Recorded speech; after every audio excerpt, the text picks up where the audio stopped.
ઘોગંબા તાલુકાના ખાનપાટલા ગામમાં 2023થી ચાલી રહેલું પ્રાથમિક શાળાનું બાંધકામ હજી સુધી પૂર્ણ થયું નથી, જેને કારણે ગામ લોકોમાં ભારે રોષ જોવા મળી રહ્યો છે। શાળાનું બિલ્ડિંગ અધૂરું હોવાથી ગામના અંદાજે 475 જેટલા વિદ્યાર્થીઓને આજુબાજુના ઘરોમાં બેસાડી ભણતર કરાવવામાં આવી રહ્યું છે। ચોમાસાની સિઝન નજીક આવતા વાલીઓમાં ચિંતા વધી રહી છે, કારણ કે આવી પરિસ્થિતિમાં બાળકોના અભ્યાસમાં અનેક મુશ્કેલીઓ ઊભી થાય છે। સ્થાનિકોના જણાવ્યા મુજબ છેલ્લા 3 વર્ષથી શાળા બાંધકામ અધૂરું છે, છતાં બિલ્ડર કે સંબંધિત તંત્ર દ્વારા કોઈ સ્પષ્ટતા કરવામાં આવી નથી। આ મામલે ગામ લોકોએ એકજૂટ થઈને ગોધરા કલેક્ટર કચેરી ખાતે આવેદનપત્ર આપી તાત્કાલિક કાર્યવાહી કરવાની માંગ કરી છે। આ રજૂઆત દરમિયાન ગામના સરપંચ અને આગેવાનો પણ હાજર રહ્યા હતા। હવે જોવાનું રહ્યું કે તંત્ર આ મુદ્દે કેટલું ઝડપથી પગલાં લે છે અને બાળકોને યોગ્ય શૈક્ષણિક સુવિધા ક્યારે મળે છે। ઘોગંબા તાલુકાના ખાનપાટલા ગામમાંથી આવીએ છીએ।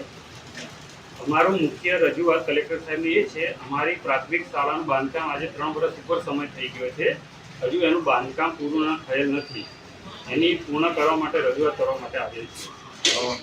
ત્યાં લગભગ 475 વિદ્યાર્થીઓ છે।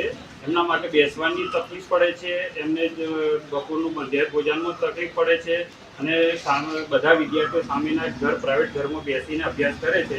એનાથી એના અમારા શૈક્ષણિકમાં બી બહુ તકલીફ પડી રહી છે। આપ ક્યાં આવ્યા છો અને શું રજૂઆત કરી? અમે અત્યારે કલેક્ટર ઓફિસમાં આવ્યા છીએ અને કલેક્ટર સાહેબને અમે રજૂઆત કરી છે, અમારી સ્કૂલનું બાંધકામ જલ્દી અને ત્વરિત પૂરું કરી અને અમારા બાળકોનું શૈક્ષણિક ના બગડે એના માટે રજૂઆત કરવા આવ્યા છીએ। આપણે ક્યાં કોઈને રજૂઆત કરી હાલ સુધી? અત્યાર સુધી ગ્રામજનોએ ત્યાં તાલુકા પંચાયતમાં અને શૈક્ષણિક સંસ્થામાં બી રજૂઆત કરી છે। અમારા સરપંચશ્રીએ બી કીધું છે કે અમે અહીંયા વિધાનસભામાં બી રજૂઆત કરી છે, પણ હજુ સુધી એનું બાંધકામ થયેલ નથી। સરપંચશ્રીએ હાલ આપ ક્યાં આવેલું? અત્યારે કલેક્ટર ઓફિસ ગોધરા। શું નામ તમારું? મારું અનિલભાઈ બારિયા।